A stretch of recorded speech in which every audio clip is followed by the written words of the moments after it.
2014 में अगर NATO forces चली जाए, जैसे कि वादा नज़र आ रहा है, तो क्या इलाकाई सतह पे जो है एक इत्तेफाक राय जिसमें सब शामिल हों, चीन भी, रशिया भी, Uzbekistan, Tajikistan, Iran, Pakistan, India, ये सब मिलके क्यों ना इस बात को करें जो खला पैदा हो?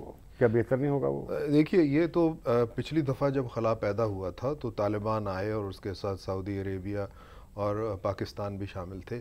अब पाकिस्तान ख़ुद ये कह रहा है कि उस तरह की चीज़ नहीं होनी चाहिए, और अब ये बाकी लोग जो हमारे हमसाए हैं उनके साथ गुफ्तो शनीद के बाद, बल्कि एक कॉन्फ्रेंस का एक समझिए कि इंदिया है, बैठ के इसको हल किया जाए। क्योंकि जो गैर पश्तून कौमें हैं उनके ताल्लुकात दूसरे मुल्कों से हैं, उसी तरह से जैसे पख्तून हमारे साथ एक सकाफ़ती ताल्लुक़ है। तो हमारी सोच मेरा ख़्याल इस दफ़ा बहुत मुख्तलिफ है, और उसमें गुंजाइश है कि इस सारे मुल्क आपस में इकट्ठे बैठें और जो खला पैदा हो वो उस तरह का खला पैदा ना हो जो पिछली दफ़ा पैदा हुआ था। अंजुम, ये क्या ख्याल है कि अगर ये खला, अगर ये हो रहा है कि ये फ़ौजें जा रही हैं और शकूक भी हैं इंतज़ामी ढांचे के बारे में जो बनाया गया है इस अरसे में, अफवाज और पुलिस और इंतज़ामिया, अगर हिंदुस्तान पाकिस्तान वहाँ पे एक प्रॉक्सी वॉर लड़ेंगे तो क्या इस्तेकाम, अदम इस्तेकाम पैदा नहीं होगा, ज़्यादा ख़राब नहीं हो जाएगी सूरत हाल अफ़गानिस्तान में? एक तो यह है कि पहले तो मैं बात करूंगा कि जो हिंदुस्तान ने और करज़ई साहब ने, अफ़गानिस्तान ने जो मुआहदा किया है वो किसी तरह से भी जो है वो एक अकल की बुनियाद और विजडम और दूर तक देखने की इसमें कमी है। उनके अपने हिसाब से तो ठीक है, नहीं, उनके अपने हिसाब से तो ठीक है, लेकिन देखें ना, अफ़गानिस्तान जो है वो पाकिस्तान का बॉर्डर हमसाया है, हिंदुस्तान का हमसाया नहीं है। सार्क का मेंबर ज़रूर है। अफ़गानिस्तान के अंदर जो भी सिक्योरिटी की सूरत हाल होगी वो पूरे रीजन को मुतासिर करेगी, पूरी दुनिया को मुतासिर करेगी, लेकिन सबसे ज़्यादा मुतासिर करेगी वो पाकिस्तान को करेगी। वो हिंदुस्तान को पाकिस्तान से ज़्यादा मुतासिर नहीं कर सकती, इसलिए कि उसके बॉर्डर में और उसके बॉर्डर में फ़िज़िकली, जोग्राफियाई बहुत बीच में एक वो है, खलीज है। लेकिन हिंदुस्तान का सिक्योरिटी मुआहदा करना और सिक्योरिटी मुआहदा, और दूसरा जो हिंदुस्तान ने मुआहदा किया है ब्यूरोक्रेसी डेवलप करने के लिए अफ़गानिस्तान की, ये दोनों एक ही, वो भी सिक्योरिटी है। और इसमें उन्होंने कहा है कि ये किसी मुल्क के मुआहदे में लिखा है कि किसी मुल्क के ख़िलाफ़ नहीं है। ये देखें ना, पहले हमारे हम इस बात का बड़ा शिकार थे, इस वहम का कि स्ट्रेटेजिक डेप्थ अफ़गानिस्तान में हो। हाँ।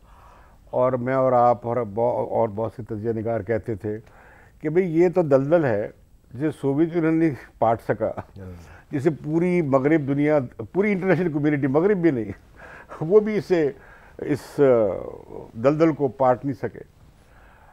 तो हम कहते थे कि स्ट्रेटेजिक डेप्थ हो। क्या इंडिया भी इसी मशगले की तरफ नजर नहीं आता? नहीं, असल में शौक हम कर चुके।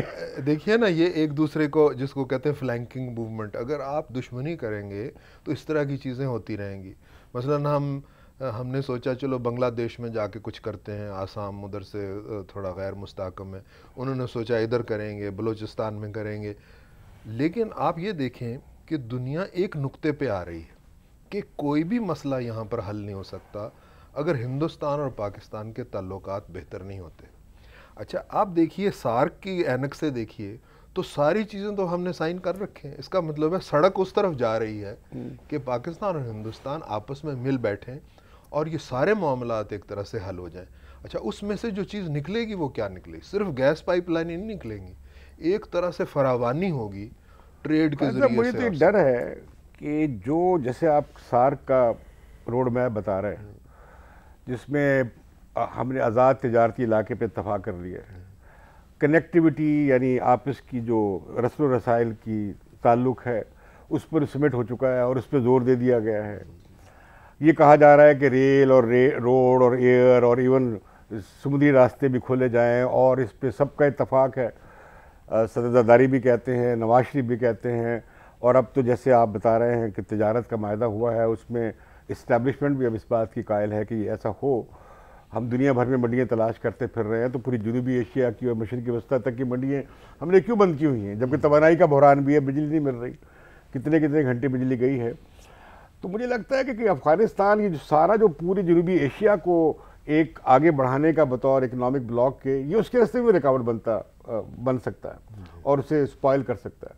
नहीं, अच्छा, आप क्या समझते हैं कि ये जो मायदा है, ये इसको अंडू होना चाहिए, डिसॉल्व होना चाहिए, या नया मायदा होना चाहिए, क्या होना चाहिए? देखिए, ये 6 साल से ये हमारे लिए पाकिस्तान ये क्या 6 साल से ख्वाहिश थी इसकी, और ये कोशिशें हो रही थी, लेकिन पाकिस्तान की इस्टेब्लिशमेंट और हुकूमत जो है वो इसकी मुज़ाहमत कर रही थी, और दबाव था काबुल पे भी कि वो न करे। नहीं, क्या अब जो ही ये आप ये कह रहे हैं अब जो ही देखिए, काबुल जो है अब जो ही पाकिस्तान को निकाल कर, पहले दिन से पाकिस्तान को निकाल कर वो हिंदुस्तान के साथ मायदा करना चाह रहा था। अब इसमें ये हुआ है, देखिए इसे आप देखें, इसे कैसे लिया जाएगा। इसे इस्लामाबाद में और रावलपिंडी में एक ही तरह से लिया जाएगा कि ये नॉर्दर्न अलायंस वालों ने दबाव डालकर करज़ई को भारत भिजवाया है, और भारत ने, हम चूँकि वहाँ स्ट्रेटेजिक डेप्थ के अज़ाइम रखते थे, या ये कि एक दोस्त अफ़गानिस्तान वहाँ हमारी पुश्त पे अब आकर बैठ गया है हिंदुस्तान, क्योंकि पाकिस्तान ने इसकी मुखालफत करता रहा है कि हिंदुस्तान किसी तरीके से मिलिटरीली या फ़ौज की तामीर में किसी तरीके से उसका रोल हो। अब मैं समझता हूँ कि इसमें दोनों तरफ के दलाइल गलत हैं। मैं नहीं समझता कि पाकिस्तान स्ट्रेटेजिक डेप्थ अफ़गानिस्तान बन सकता है, ना हमें इसकी ख्वाब को छोड़ देना चाहिए। हमें सिर्फ ये होना चाहिए कि ये पुरअमन दोस्ताना माहौल वाला मुल्क हो, जो हिंदुस्तान के साथ भी ताल्लुक़ रखे, पाकिस्तान के साथ ताल्लुकात भी रखे, और पाकिस्तान के हिंदुस्तान के ख़िलाफ़ हिंदुस्तान के साथ शामिल ना हो जाए। इसी तरह हमें ये भी ख्याल करना चाहिए कि अब जब हम कहते हैं कि सेंट्रल एशिया से गैस लाइन आएंगी, तो ज़ाहिर इंडिया भी जाएंगी, वो चाइना भी जाएंगी, तो आप राहदारियाँ भी देंगे, रास्ते भी खोलेंगे, जैसे कि माहिदा राहदारी का हुआ है, उसे खोलना पड़ेगा। अब जब आप सेफ्टा करेंगे तो ज़ाहिर ट्रेड के रास्ते खुलेंगे, तो हिंदुस्तान को भी देना पड़ेगा, आप भी ढाका जाएंगे ऑन जीटी रोड।